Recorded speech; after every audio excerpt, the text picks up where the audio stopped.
بسم اللہ الرحمن الرحیم۔ السلام علیکم۔ مکتب غامدی کی ایک اور نشست میں خوش آمدید۔ سلسلہ گفتگو 23 اعتراضات کی سیریز میں جاری ہے۔ آج اس سلسلے کی قسط نمبر 199 شروع کرنے جا رہے ہیں۔ ہم اسلام اور ریاست کا موضوع زیر بحث ہے۔ اس موضوع کی آج 10ویں نشست آغاز کرتے ہیں۔ ہم سب بہت شکریہ آپ کے وقت کا۔ ہم سب امر بالمعروف نہی عن المنکر، اس طرح سے فریضہ اقامت دین، التزام جماعت، یہ تینوں پہلو ایسے ہیں کہ جو آپ کا تصور ہے اسلام اور ریاست کا، اس کے مقابل میں علماء آپ سے اختلاف کرتے ہیں اور ان تین پہلوؤں کو پیش کرتے ہیں۔ ان میں ان کی بنائے استدلال کیا ہے، آپ کی تنقید کیا ہے اور ان کے اعتراضات کا جواب کیا ہے۔ ایک ایک چیز کو ہم گزشتہ 9 نشستوں میں زیر بحث لے کر آئے ہیں۔ ہم سب آخری چیز جو اس ضمن میں پیش کی جاتی ہے، اس پورے تصور کے مقابل میں جو آپ نے پیش کیا ہے، وہ خلافت کا تصور ہے۔ کہا جاتا ہے کہ اللہ تعالیٰ نے اسلامی ریاست کے سربراہ کا ایک دینی منصب ہے جو مقرر کر دیا۔ یہ اصطلاح بھی دینی اصطلاح ہے اور یہ منصب بھی اللہ کے پیغمبر نے مقرر کیا ہے۔ کہا جاتا ہے کہ قرآن مجید میں بھی، حدیث میں بھی اس کا ذکر ملتا ہے۔ میں چاہوں گا کہ علماء کا استدلال 3 حصوں میں سٹیپ بائی سٹیپ ہم سب کی خدمت پیش کروں۔ ہم سب سے پہلا جو استدلال کیا جاتا ہے وہ یہ ہے کہ اللہ کے پیغمبر نے خود یہ خلافت کا انسٹیٹیوشن قائم کیا اور اپنے بعد ایک خلیفہ مقرر کیا جنہیں سیدنا ابوبکر کے نام سے موسوم کیا جاتا ہے۔ اور ساتھ یہ بھی کہا جاتا ہے کہ خود اللہ کے پیغمبر نے کہا تھا کہ میرے بعد 30 سال یہ خلافہ علی منہاج النبوہ ہوگی۔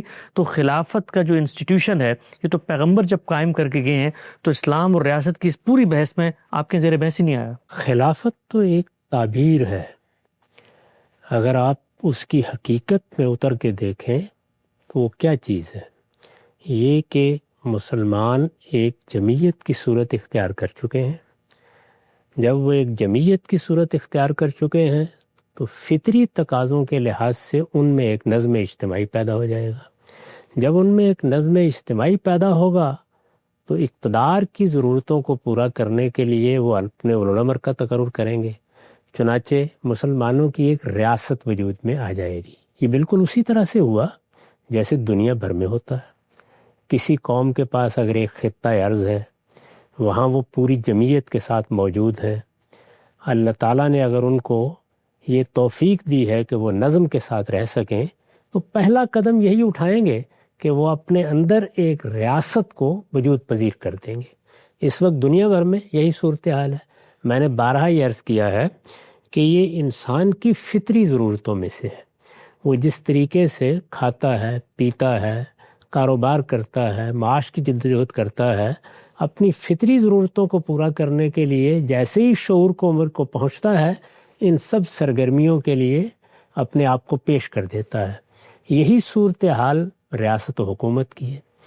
جب بھی لوگ جمع ہوں گے، کسی ایک جگہ موجود ہوں گے، ان کی فطری ضرورت یہ ہے کہ ان میں امن قائم ہو، ان میں کوئی شخص ایک دوسرے کی عزت آبرو کے خلاف کسی زیادتی کا ارتکاب نہ کرے، لوگوں کے حقوق تلف نہ ہوں اور کسی کی جان مال آبرو کو کوئی خطرہ لاحق نہ ہو۔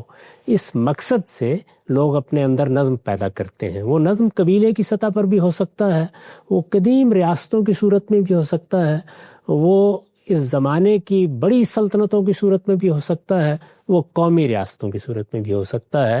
اس نوعیت کا نظم چونکہ ایک فطری تقاضے سے پیدا ہوتا ہے، اس لیے جیسے ہی رسالت مآب صلی اللہ علیہ وسلم کو مدینہ میں اقتدار حاصل ہوا، مدینہ میں اقتدار دعوت کی اس جدوجہد کا نتیجہ تھا جو آپ نے مکے میں بھی کی، اور پھر وہ لوگ جو باہر کے قبیلوں سے آ رہے تھے ان کے سامنے دعوت پیش کر کے اس کو اتمام و اکمال تک پہنچایا۔ ٹھیک، جب مدینہ سے یا یثرب سے بعض لوگوں نے اس دعوت کو قبول کر لیا، اور وہ جس طرح کے شبلی نے اپنی سیرت النبی میں تعبیر اختیار کی ہے، اپنے علاقے کے رؤوس القبائل تھے، 2 بڑے قبیلے تھے، ایک اوس کا قبیلہ، ایک خزرج کا قبیلہ۔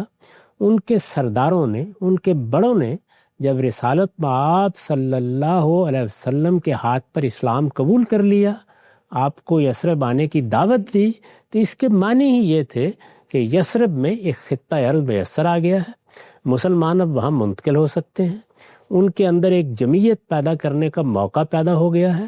اب اس کے لازمی نتیجے کے طور پر وہاں حکومت قائم ہو جائے گی۔ چنانچہ وہ حکومت وہاں قائم ہو گئی۔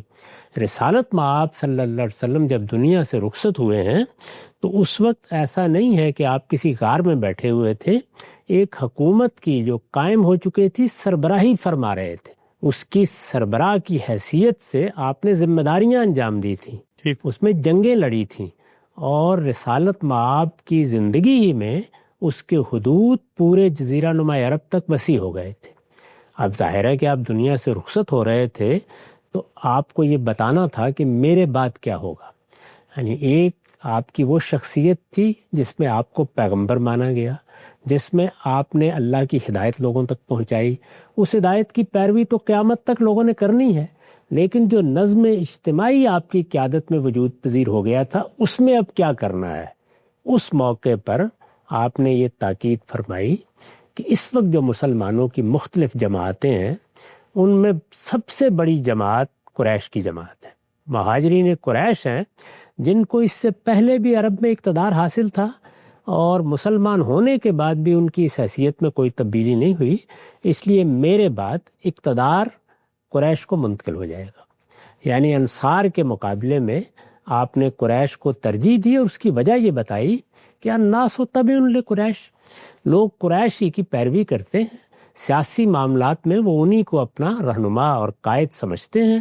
مسلمہم لمسلمہم وکافرہم لکافرہم، یعنی اس سے پہلے یہ کفر میں تھے، ان کی یہی حیثیت اس وقت بھی مانی جاتی تھی، اب یہ مسلمان ہو گئے ہیں تو ان کی یہی حیثیت مسلمان بھی مان رہے ہیں، لہٰذا ایک جماعت کی حیثیت سے مسلمانوں میں اقتدار قریش کے پاس ہوگا۔ یہ فیصلہ آپ نے فرما دیا۔ جب یہ فیصلہ فرمایا اور اس فیصلے کے لازمی نتیجے کے طور پر سقیفہ میں سیدنا صدیق کو مسلمانوں کا امام منتخب کر لیا گیا، مسلمانوں کا حکمران منتخب کر لیا گیا۔ اس موقع پر چونکہ رسالت مآب صلی اللہ علیہ وسلم ابھی دنیا سے رخصت ہوئے تھے اور رسالت مآب کی حیثیت جیسے کہ میں نے عرض کیا مسلمانوں کے حکمران کی بھی تھی، تو ان کے بارے میں یہ تعبیر اختیار کی گئی، صحابہ کرام نے اختیار کی کہ یہ خلیفۃ الرسول ہیں، یعنی رسول اللہ صلی اللہ علیہ وسلم کے جانشین ہیں۔ یہ عربی زبان کا ایک عام لفظ ہے جو انہوں نے جانشین کے معنی میں استعمال کیا ہے۔ قرآن مجید میں بھی یہ لفظ اسی مفہوم میں آیا ہے۔ اس کے دو اور معنی بھی ہیں، یہ نائب کے معنی میں استعمال ہو جاتا ہے، یہ بادشاہ اور صاحب اقتدار کے معنی میں استعمال ہو جاتا ہے۔ تو رسالت مآب صلی اللہ علیہ وسلم نے جس جگہ کو خالی کیا تھا، یعنی پیغمبر کی حیثیت سے نہیں، مسلمانوں کے امام کی حیثیت سے، اس جگہ پر کون بیٹھا؟ سیدنا صدیق۔ تو ان کو خلیفۃ الرسول کہا گیا، جیسے کہ عربی زبان میں یہ تعبیر اختیار کی جا سکتی ہے۔ جب یہ اصطلاح استعمال کی گئی تو پہلے مرحلے میں تو کوئی زیادہ تردد نہیں ہوا۔ جب سیدنا عمر رضی اللہ عنہ ان کی جگہ اسی مسند پر بیٹھے تو عربی زبان میں ان کے لیے بھی وہی تعبیر لوگوں نے اختیار کی اور یہ کہا کہ یہ خلیفۃ و خلیفۃ الرسول ہیں۔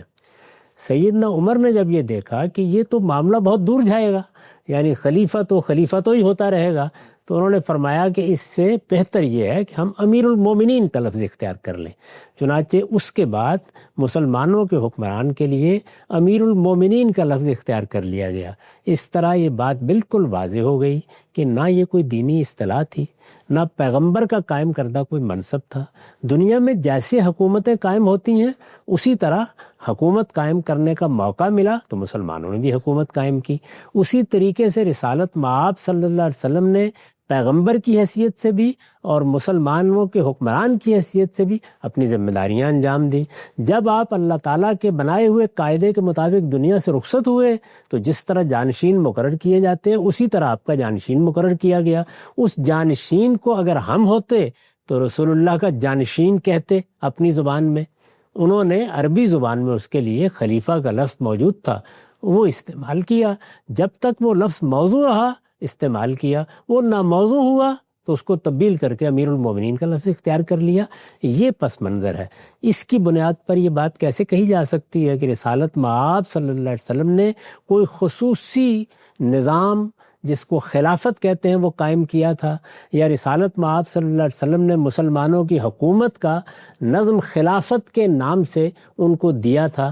یہ بالکل اسی طریقے سے ہوا جیسے دنیا بھر میں یہ معاملات ہوتے ہیں، جیسے اب بھی ہوں گے۔ مسلمانوں کا حکمران دنیا سے رخصت ہوگا تو کوئی شخص اس کا جانشین ہوگا۔ وہ جانشینی کیسے ہونی ہے اس کے لیے کوئی دستور بھی ہو سکتا ہے، وہ کوئی ولایت عہد کا طریقہ بھی ہو سکتا ہے، جو دنیا میں رائج طریقے ہیں۔ اسی طرح سے جیسے کہ قرآن نے ہدایت کی تھی کہ امرہم شورا بینہم، مسلمانوں نے جب اپنا حکمران منتخب کیا تو اس کے لیے یہ لفظ استعمال کیا، اس کی ناموزونیت واضح ہو گئی تو دوسرا لفظ اختیار کر لیا۔ نقطہ بالکل واضح ہو جاتا ہے۔ اچھا ہم صاحب ایک ضمنی سی پہلو ذرا اس پہلے استدلال پہ بیان کیجیے کہ ارشاد محمد صلی اللہ علیہ وسلم کی نسبت سے آتا ہے کہ میرے بعد 30 سال تک خلافہ علی منہاج النبوہ ہوگا، تو ابھی یہ خلافت علی منہاج النبوہ یہ تو ایک تعبیر سی معلوم ہوتی ہے نا؟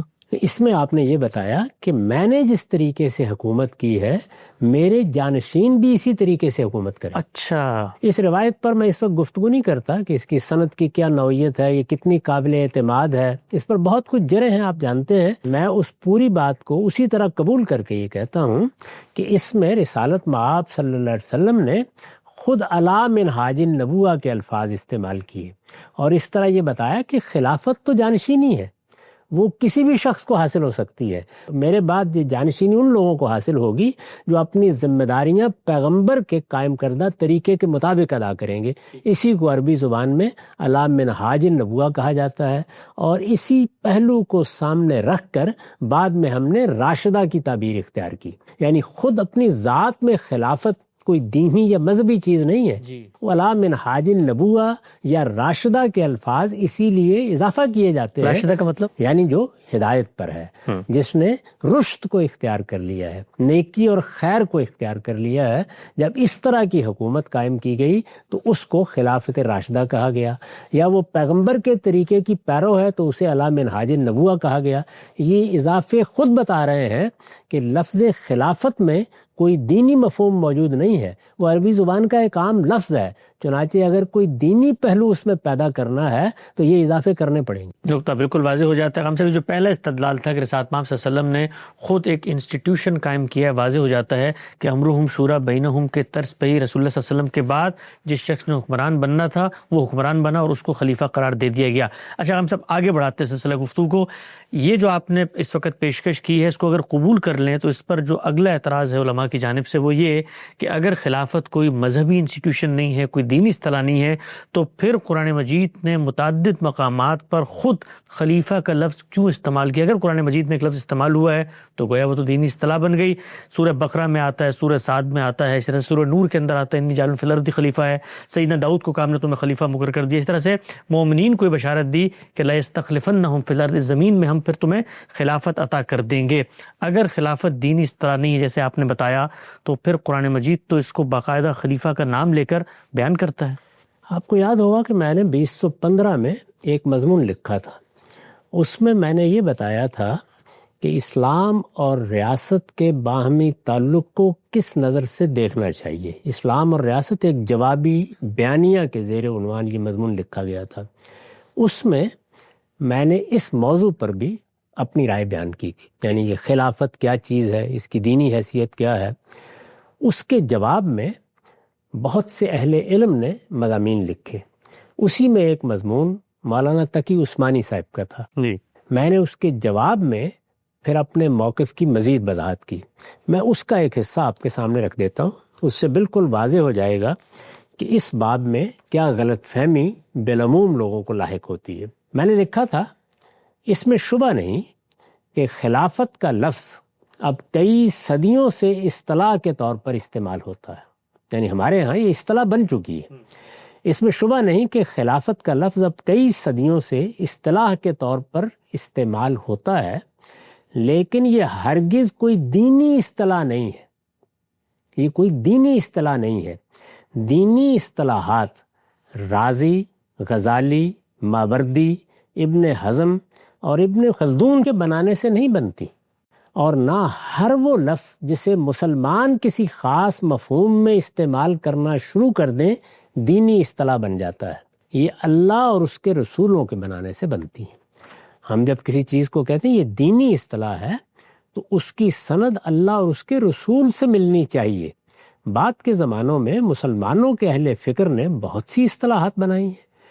علم عمرانیات کی اصطلاحات ہیں، علم نحو کی اصطلاحات ہیں، علم صرف کی اصطلاحات ہیں، علم لغت کی اصطلاحات ہیں، اصول فقہ کی اصطلاحات ہیں، اصول حدیث کی اصطلاحات ہیں۔ یہ اصطلاحات ان علوم و فنون کی اصطلاحات ہیں، مسلمانوں کے اہل علم نے بنائی ہیں، لیکن یہ دینی اصطلاحات نہیں ہیں، یہ اللہ اور اس کے رسولوں کے بنانے سے بنتی ہیں۔ یعنی دینی اصطلاحات جب بنیں گی اللہ بنائے گا، اس کے پیغمبر بنائیں گے، اور اسی وقت قابل تسلیم ہوتی ہیں جب ان کا اصطلاحی مفہوم قرآن و حدیث کے نصوص یا دوسرے الہامی صحائف سے ثابت کر دیا جائے۔ یعنی اگر ان کو ثابت کرنا ہو تو پھر آپ کو بتانا پڑے گا کہ یہ اصطلاح قرآن نے بنا لی ہے، یہ اس سے پہلے الہامی صحائف میں اصطلاح کے طور پر لفظ مستعمل رہا ہے، یہ بتانا پڑے گا۔ صوم، صلاۃ اور حج و عمرہ وغیرہ اسی لیے دینی اصطلاحات ہیں۔ یہ صوم، صلاۃ، حج و عمرہ ہماری دینی اصطلاحات ہیں، جی لا ریب۔ صوم، صلاۃ اور حج و عمرہ وغیرہ اسی لیے دینی اصطلاحات ہیں کہ انہیں اللہ اور اس کے رسولوں نے یہ حیثیت دی ہے اور جگہ جگہ ان کے اصطلاحی مفہوم میں استعمال کیا ہے۔ یعنی صلاۃ کے بھی ایک لغوی معنی ہے، وہ قرآن میں اس لغوی مفہوم میں بھی استعمال ہوا ہے، لیکن قرآن نے اس کو اصطلاحی مفہوم میں بھی جگہ جگہ استعمال کیا ہے۔ اب جب قرآن نے اس کو اصطلاحی مفہوم میں استعمال کر دیا تو یہ ایک دینی اصطلاح ہے، اس کو دینی اصطلاح مانا جائے گا۔ صوم، صلاۃ اور حج و عمرہ وغیرہ اسی لیے دینی اصطلاحات ہیں کہ انہیں اللہ اور اس کے رسولوں نے یہ حیثیت دی ہے اور جگہ جگہ ان کے اصطلاحی مفہوم میں استعمال کیا ہے۔ لفظ خلافت اس کے برخلاف عربی زبان کا ایک لفظ ہے، یعنی اس کو کبھی قرآن نے کسی اصطلاحی مفہوم میں استعمال نہیں کیا۔ اس کو رسالت مآب صلی اللہ علیہ وسلم نے بھی کبھی اصطلاح کے طور پر استعمال نہیں فرمایا۔ لفظ خلافت اس کے برخلاف عربی زبان کا ایک لفظ ہے، جیسے مختلف الفاظ ہوتے ہیں، اور نیابت، جانشینی اور حکومت و اقتدار کے معنی میں استعمال ہوتا ہے۔ یہ سیاق و سباق بتاتا ہے کہ کہاں یہ جانشینی کے مفہوم میں آ گیا ہے، کہاں یہ نیابت کے مفہوم میں مستعمل ہے، کس جگہ اس سے متکلم نے اقتدار مراد لیا ہے۔ بادشاہی، اقتدار، حکومت اس معنی میں بھی آتا ہے۔ یہ اس کے لغوی مفاہیم ہیں، اور قرآن و حدیث میں ہر جگہ یہ اپنے لغوی مفاہیم ہی میں سے کسی ایک مفہوم میں استعمال ہوا ہے۔ پورا قرآن کسی بھی اصطلاحی مفہوم میں اس کے استعمال سے خالی ہے، لٹرل میننگ ہے، یہ ہر جگہ لغوی مفہوم میں استعمال ہوا ہے۔ چنانچہ قرآن کی جو آیات خلیفہ اور خلافت کے الفاظ کو ان کے ترجمے میں بین ہی قائم رکھ کر لوگوں کو یہ باور کرانے کے لیے پیش کی گئی ہیں کہ قرآن نے یہ لفظ کسی خاص اصطلاحی مفہوم میں استعمال کیا ہے، انہیں کسی مستند ترجمے یا تفسیر میں دیکھ لیجئے، حقیقت اس طرح واضح ہو جائے گی کہ آپ کے پاس بھی تبصرے کے لیے کوئی الفاظ باقی نہیں رہیں گے، جس طرح کہ میرے ناقدین میں سے ایک صاحب علم کے پاس نہیں رہے۔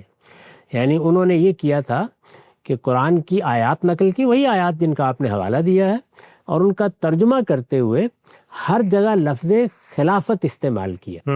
تو میں نے یہ بتایا ہے کہ یہ لفظ خلافت کو آپ ترجمے میں بین ہی رکھ کر یہ تاثر یہاں تو دے سکتے ہیں، لیکن کیا قرآن مجید کے مترجمین نے، اہل تفسیر نے بھی یہی کیا ہے؟ انہوں نے اس کو اصطلاح کے طور پر لے کر اسی لفظ کو نیچے رکھ کے ایسے ہی اس کا مدعا واضح کیا ہے۔ میں یہاں دو جلیل القدر علماء کے تراجم پیش کیے دیتا ہوں، ملاحظہ فرمائیے۔ سورہ بقرہ کی آیت 30 شاہ عبد القادر کا ترجمہ ہے، اور جب کہا تیرے رب نے فرشتوں کو مجھ کو بنانا ہے زمین میں ایک نائب، انی جاعل فی الارض خلیفہ، انی جاعل فی الارض خلیفہ، تو دیکھیے انہوں نے ترجمہ کیا کیا؟ نائب۔ اس کے بعد مولانا محمود الحسن کا ترجمہ ہے، اور جب کہا تیرے رب نے فرشتوں کو کہ میں بنانے والا ہوں زمین میں ایک نائب، انہوں نے وہی ترجمہ کیا۔ اب سورہ صاد پر آ جائیے، آیت 38 ہے۔ شاہ عبد القادر کا ترجمہ ہے، اے داؤد ہم نے کیا تجھ کو نائب ملک میں، سو تو حکومت کر لوگوں میں انصاف سے۔ یعنی انا جعلنا کا خلیفتاً فی الارض کو انہوں نے اس طرح ادا کیا، اے داؤد ہم نے کیا تجھ کو نائب ملک میں، تو حکومت کر لوگوں میں انصاف سے۔ مولانا محمود الحسن کا ترجمہ ہے، اے داؤد ہم نے کیا تجھ کو نائب ملک میں، سو تو حکومت کر لوگوں میں انصاف سے، یعنی انہوں نے بینے ہی اسی ترجمے کو اختیار کر لیا ہے۔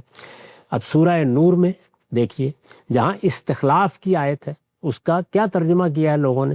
شاہ عبد القادر کا ترجمہ ہے، وعدہ دیا اللہ نے جو لوگ تم میں سے ایمان لائے ہیں اور کیے ہیں انہوں نے نیک کام، البتہ پیچھے حاکم کرے گا ان کو ملک میں، یعنی یہاں ترجمہ کیا کیا، حاکم کرے گا ان کو ملک میں جیسا حاکم کیا تھا ان سے اگلوں کو، ٹھیک کما استخلف الذین من قبلکم۔ مولانا محمود الحسن کا ترجمہ ہے، وعدہ کر لیا اللہ نے ان لوگوں سے جو تم میں سے ایمان لائے ہیں اور کیے ہیں انہوں نے نیک کام، البتہ پیچھے حاکم کرے گا ان کو ملک میں جیسا حاکم کیا تھا ان سے اگلوں کو۔ یہ تینوں مقامات کے تراجم میں نے سامنے رکھ دیے تھے، اور پھر لکھا تھا نائب اور حاکم کے الفاظ ان آیتوں میں خلیفہ اور استخلاف کا ترجمہ ہے، یعنی مترجمین نے کیا کیا ہے، ایک جگہ اس کا ترجمہ کیا ہے نائب، دوسری جگہ کیا ہے حاکم۔ میں پہلے عرض کر چکا کہ یہ 3 معنی میں استعمال ہوتا ہے، یعنی لغوی لحاظ سے اس کا ترجمہ جانشین بھی ہو سکتا ہے، حاکم بھی ہو سکتا ہے، اور صاحب اقتدار بھی ہو سکتا ہے، جس کو حاکم کے لفظ سے یہاں انہوں نے بیان کیا ہے۔ نائب اور حاکم کے الفاظ ان آیتوں میں خلیفہ اور استخلاف کا ترجمہ ہے، اور صاف واضح ہے کہ اپنے اندر کوئی دینی مفہوم نہیں رکھتے۔ نائب، جانشین، حاکم، ان میں کوئی دینی مفہوم نہیں ہے۔ نائب اور حاکم کے الفاظ ان آیتوں میں خلیفہ اور استخلاف کا ترجمہ ہے، اور صاف واضح ہے کہ اپنے اندر کوئی دینی مفہوم نہیں رکھتے، الا یہ کہ کوئی شخص یہ دعویٰ کرنے کا حوصلہ کر لے کہ عربی زبان کا ہر وہ لفظ جو قرآن میں استعمال کیا گیا ہو دینی اصطلاح بن جاتا ہے۔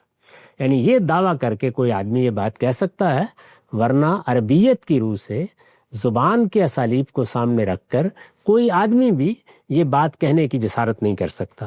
یہی صورتحال احادیث و آثار کی ہے، ان میں بھی لفظ خلافت اور اس کے تمام مشتقات انہی مفاہیم میں استعمال کیے گئے ہیں جو اوپر بیان ہوئے ہیں، یعنی خواہ لفظ خلیفہ استعمال ہوا ہے، خواہ خلافت ہوا ہے، خواہ استخلاف ہوا ہے، وہ انہی تینوں مفاہیم میں سے کسی مفہوم میں ہے۔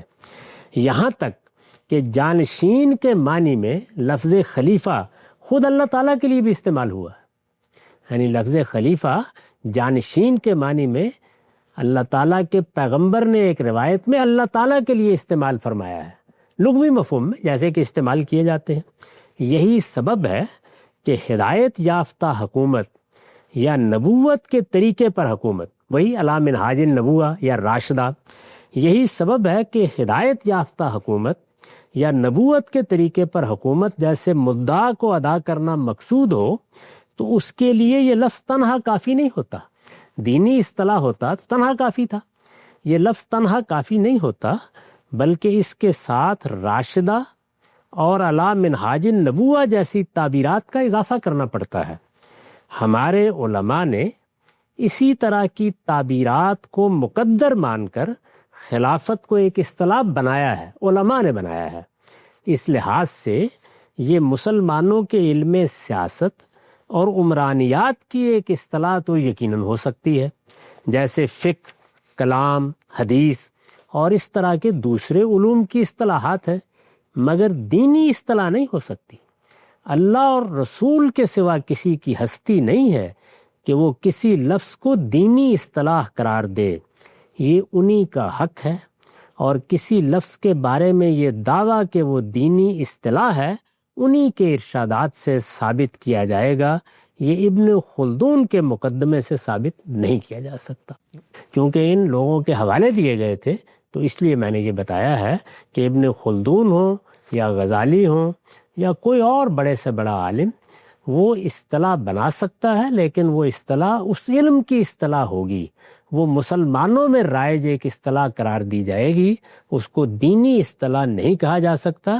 دینی اصطلاحات اللہ اور اس کے پیغمبر بناتے ہیں، اور وہ بناتے ہیں، ان کے ارشادات سے ثابت ہوتی ہیں، تو تو اسی صورت میں ان کو دینی اصطلاح قرار دیا جاتا ہے۔ صاحب دوسرا نقطہ بھی بالکل واضح ہو جاتا ہے کہ قرآن مجید کی جن آیات سے استدلال کر کے کہا جاتا ہے کہ خلافت ایک دینی اصطلاح ہے، اس پہ غامدی صاحب کا جواب سامنے آ چکا ہے۔ ہم صاحب ایک آخری چیز وہ یہ ہے کہ اگر یہ دونوں باتیں آپ کی مان لیں تو علماء کا یہ کہنا ہے کہ پھر کیا وجہ ہے کہ رسالت پاک صلی اللہ علیہ وسلم نے متعدد احادیث میں پورے مسلمانوں کی جمعیت میں ایک خلیفہ کی بات کیے، گویا پوری دنیا میں صرف ایک خلیفہ ہوگا۔ چند روایتیں میں آپ کی خدمت میں پیش کرتا ہوں، اس کا بھی آپ جواب دیں۔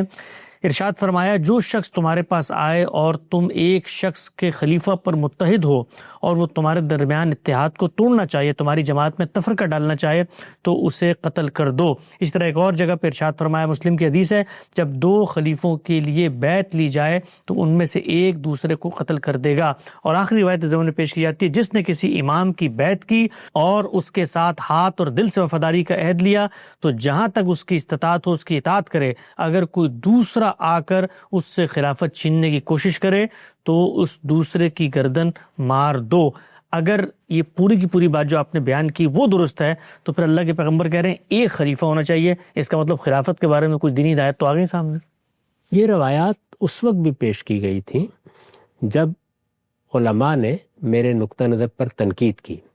ان کے بارے میں کچھ کہنے سے پہلے میں یہ عرض کرنا چاہوں گا کہ یہ میری بھی آرزو ہو سکتی ہے، آپ کی بھی آرزو ہو سکتی ہے کہ مسلمانوں کی ایک حکومت دنیا میں قائم ہو جائے۔ ہم یہ دیکھ رہے ہیں کہ 50 ریاستوں نے مل کر ریاستہائے متحدہ امریکہ کو قائم کیا ہے۔ جی، ہمارے یہاں بھی 57 کے قریب ممالک ہیں، انڈونیشیا سے لے کر مراکش تک۔ اگر وہ سب ایک حکومت کی صورت اختیار کر لیتے ہیں تو اس سے زیادہ اچھی بات کیا ہو سکتی ہے؟ ٹھیک۔ اس کے لیے لوگ اگر جدوجہد کرتے ہیں یا توجہ دلاتے ہیں یا اس کے کوئی منصوبے پیش کرتے ہیں تو ان کا خیر مقدم ہی ہونا چاہیے۔ آپ کے علم میں ہوگا کہ ہندوستان کے ایک جلیل القدر عالم مولانا وحید الدین خان نے اس کے لیے ایک نہایت قابل عمل تجویز پیش کی تھی۔ انہوں نے لکھا تھا کہ اس وقت جزیرہ نما عرب میں ایک بادشاہت قائم ہے۔ جزیرہ نما عرب کو مسلمانوں کے دل کی حیثیت حاصل ہے، وہاں اللہ کا حرم ہے، ہم سب مسلمان دنیا بھر میں اس کو اپنا مرکز سمجھتے ہیں، وہ ہمارے لیے دنیا میں ایک مرکز محسوس کی حیثیت رکھتا ہے۔ چنانچہ اگر مسلمانوں کے تمام ممالک جزیرہ نما عرب کی بادشاہت کے ساتھ وہی تعلق قائم کر لیں جو تعلق کینیڈا کا، نیوزی لینڈ کا اور آسٹریلیا کا شاہ برطانیہ کے ساتھ ہے تو یہ بہت اچھی بات ہوگی۔ اس نوعیت کی دوسری تجویزیں بھی پیش کی جا سکتی ہیں۔ مسلمان سب مل کر ایک طاقت بن جائیں، ان کی پوری مملکت کے وسائل مجتمع ہو جائیں، مسلمانوں کے لیے نقل مکانی کی پابندیاں اٹھ جائیں، ان کی اجتماعی قوت دنیا میں اپنی حیثیت منوائے۔ یہ کون شخص ہے جس کی آرزو نہیں ہوگی؟ اس لیے یہ زیر بحث نہیں ہے۔ اصل سوال یہ ہے کہ اس معاملے کی دینی حیثیت کیا ہے۔ چنانچہ نہ یہ خلافت کوئی دینی اصطلاح ہے، نہ اگر ہم اس نوعیت کا کوئی نظم قائم کریں، یعنی پوری دنیا کے مسلمان ممالک مل کر کوئی نظم قائم کریں تو اس کے لیے خلافتی کا لفظ اختیار کرنا ضروری ہے۔ میں نے ابھی عرض کیا کہ اس کو ہم ریاستہائے متحدہ اسلامیہ بھی کہہ سکتے ہیں، کوئی اور تعبیر بھی اس کے لیے مستعار لے سکتے ہیں۔ ان میں سے کوئی چیز بھی دین کا تقاضا نہیں ہے۔ یہ بنیادی بات سمجھ لینے کے بعد اب یہ دیکھیے کہ ان روایات کی کیا حیثیت ہے۔ میں نے اس وقت اسی مضمون میں ان روایتوں پر بھی تبصرہ کیا تھا جس کا ایک حصہ ابھی میں نے آپ کو پڑھ کے سنایا۔ اب یہ دوسرا حصہ بھی سن لیجئے۔ میں نے لکھا ہے، رہی یہ بات کہ دنیا میں مسلمانوں کی ایک ہی حکومت ہونی چاہیے اور یہ اسلام کا حکم ہے۔ پھر سن لیجئے، رہی یہ بات کہ دنیا میں مسلمانوں کی ایک ہی حکومت ہونی چاہیے اور یہ اسلام کا حکم ہے، تو قرآن سے واقف ہر صاحب علم جانتا ہے کہ وہ اس طرح کے کسی حکم سے یکسر خالی ہے۔ یعنی کوئی دینی حکم نہیں ہے جس میں یہ تقاضا کیا گیا ہو۔ البتہ جس طرح کہ میں نے ابھی عرض کیا، ایسا ہو تو کیا کہنے۔ 2 حدیثیں البتہ اس کے حق میں پیش کی جاتی ہیں۔ ان میں سے ایک یہ ہے کہ رسول اللہ صلی اللہ علیہ وسلم نے فرمایا، بنی اسرائیل پر نبی حکومت کرتے تھے، چنانچہ ایک نبی دنیا سے رخصت ہوتا تو دوسرا اس کی جگہ لے لیتا تھا، لیکن میرے بعد کوئی نبی نہیں ہے، حکمران البتہ ہوں گے اور بہت ہوں گے۔ پوچھا گیا ان کے بارے میں آپ ہمیں کیا حکم دیتے ہیں؟ آپ نے فرمایا پہلے کے ساتھ عہد اطاعت کو پورا کرو، پھر اس کے ساتھ جو اس کے بعد پہلا ہو۔ دوسری یہ ہے، یہ ایک حدیث ہے، دوسری یہ ہے کہ جب دو حکمرانوں کی بیعت کر لی جائے تو دوسرے کو قتل کر دو۔ اسی کی ایک صورت آپ نے اور بھی پیش کی ہے۔ اس دوسری حدیث پر تو اگرچہ سند کے لحاظ سے بھی بہت کچھ کلام کیا گیا ہے، لیکن برسبیل تنزل مان لیجئے تب بھی یہ حقیقت ناقابل انکار ہے کہ ان حدیثوں میں وہ بات ہرگز نہیں کہی گئی جو ان سے ثابت کرنے کی کوشش کی جاتی ہے۔ ان میں جو کچھ کہا گیا ہے وہ یہ ہے کہ مسلمان اگر اپنی حکومت کے لیے کسی شخص کے ہاتھ پر بیعت کر لے اور اس کے بعد کوئی دوسرا بغاوت کر کے اٹھ کھڑا ہو اور لوگوں کو بیعت کی دعوت دے تو ہر مسلمان کو پہلی بیعت پر قائم رہنا چاہیے۔ یہ بات کہی گئی، یعنی ایک نظم ہمارا پاکستان میں قائم ہے، ایک افغانستان میں قائم ہے، ایک ایران میں قائم ہے، اسی طرح 57 ممالک میں۔ ان ملکوں میں اگر ایک حکومت قائم ہو گئی ہے اور کوئی دوسرا اس کے مقابل میں اٹھ کر اپنی حکومت قائم کرنے کی دعوت دیتا ہے تو یہ روایت بتا رہی ہے کہ اس میں ہمیں کیا رویہ اختیار کرنا ہے۔ ٹھیک ٹھیک ٹھیک۔ ان میں جو کچھ کہا گیا ہے وہ یہ ہے کہ مسلمان اگر اپنی حکومت کے لیے کسی شخص کے ہاتھ پر بیعت کر لیں اور اس کے بعد کوئی دوسرا بغاوت کر کے اٹھ کھڑا ہو اور لوگوں کو بیعت کی دعوت دے تو ہر مسلمان کو پہلی بیعت پر قائم رہنا چاہیے۔ یہ وہی بات ہے کہ مسلمان اپنے نظم اجتماعی کے ساتھ رہیں گے، الجماعت کے ساتھ رہیں گے، اس پر ہم تفصیل سے گفتگو کر چکے ہیں۔ نیز یہ کہ اگر دوسرا اپنی حکومت کا اعلان کر دے، یعنی ایک حکومت قائم ہو گئی، ایک شخص نے بغاوت کی اور اپنی حکومت کا اعلان کر دیا، نیز یہ کہ اگر دوسرا اپنی حکومت کا اعلان کر دے اور کچھ لوگ اس کی بیعت بھی کر لیں تو اس کو قتل کر دیا جائے۔ یہ صورت بعض اوقات پیدا ہو جاتی ہے، اس وقت بھی اگر آپ دیکھیں تو بعض مسلمان ملکوں میں یہی صورت پیدا ہوئی ہے۔ یہ ظاہر ہے کہ ایسی ہدایات ہیں جن کی معقولیت ہر شخص پر واضح کی جا سکتی ہے۔ یعنی اگر امریکہ میں ڈونلڈ ٹرمپ کی حکومت قائم ہو گئی ہے اور مقابل میں کوئی شخص کھڑا ہو کر اپنی حکومت کی دعوت دے تو یہاں کیا سلوک کیا جائے گا اس کے ساتھ؟ یہ ظاہر ہے کہ ایسی ہدایات ہیں جن کی معقولیت ہر شخص پر واضح کی جا سکتی ہے۔ چنانچہ رسول اللہ صلی اللہ علیہ وسلم کے دنیا سے رخصت ہو جانے کے بعد جب انصار میں سے ایک شخص نے یہ تجویز پیش کی کہ انصار اور مہاجرین دونوں میں سے ایک ایک حکمران بنا لیا جائے تو سیدنا عمر نے اسی اصول پر فرمایا کہ یہ تو ایک نیام میں دو تلواریں ہو جائیں گی، اور صدیق اکبر رضی اللہ عنہ نے بھی اس موقع پر لوگوں کو متنبہ کیا کہ ایک ہی مملکت میں دو حکمران نہیں ہو سکتے۔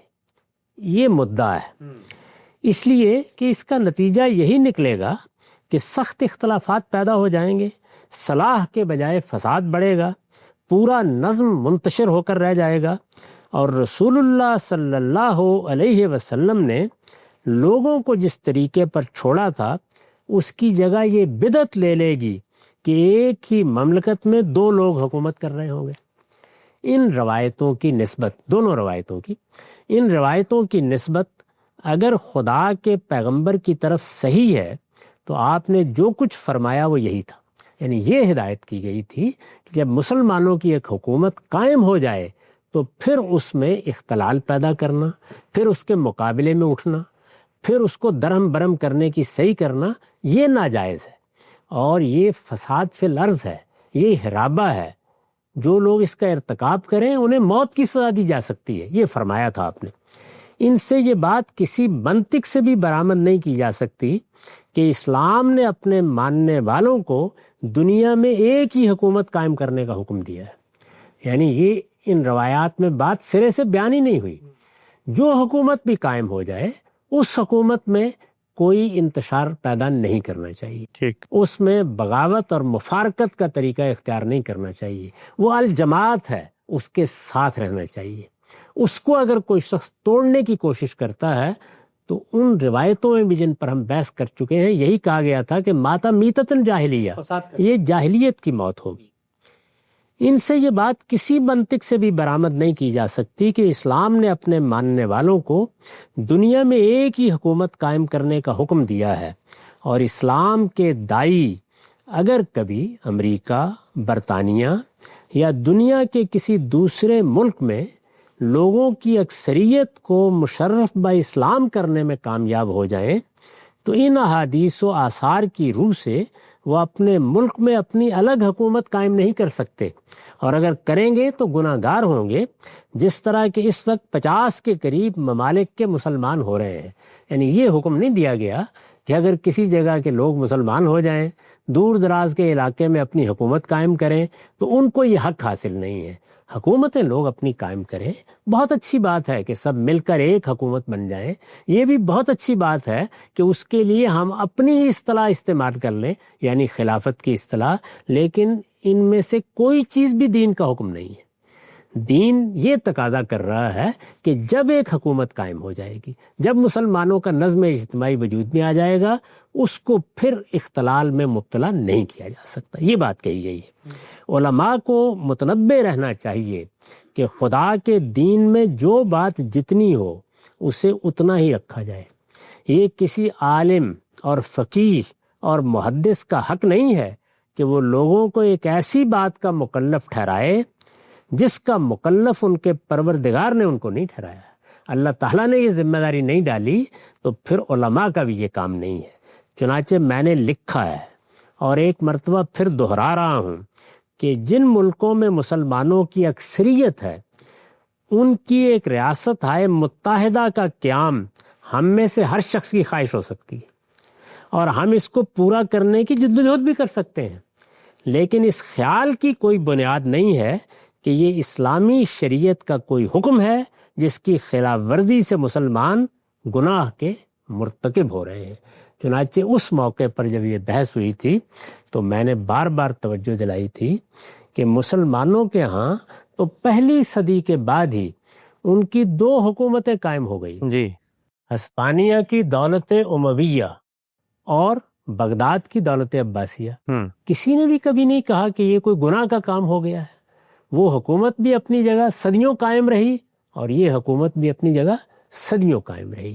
اس معاملے میں مسلمانوں کا علم ہمیشہ بالکل واضح رہا ہے، یہ ہماری آرزو ہے، یہ ہماری خواہش ہے، یہ بہت اچھی بات ہے، اے کاش ایسا ہو جائے، لیکن یہ دین کا کوئی حکم ہے، دین کے شواہد و نظائر میں اس کے لیے کوئی استدلال موجود نہیں ہے۔ ایسا نقطہ نظر بالکل واضح ہو جاتا ہے۔ ناظرین کرام، اسلام اور ریاست کی اس پوری بحث میں غامدی صاحب کا مثبت موقف آنے کے بعد وہ چاروں علماء کے بنیادی اعتراضات اور اشکالات، امر بالمعروف نہی عن المنکر، فریضہ اقامت دین، التزام جماعت اور خلافت کا تصور غامدی صاحب کے سامنے ہم نے پیش کر کے غامدی صاحب سے جواب طلب کیا۔ یہ موضوع یہاں پر 10 نشستوں میں پائے تکمیل تک پہنچتا ہے۔ انشاءاللہ اگلی نشست میں ایک نئے موضوع کے ساتھ حاضر خدمت ہوں گے۔ وقت یہاں پہ ختم ہوتا ہے، اب تک آپ کا بہت شکریہ۔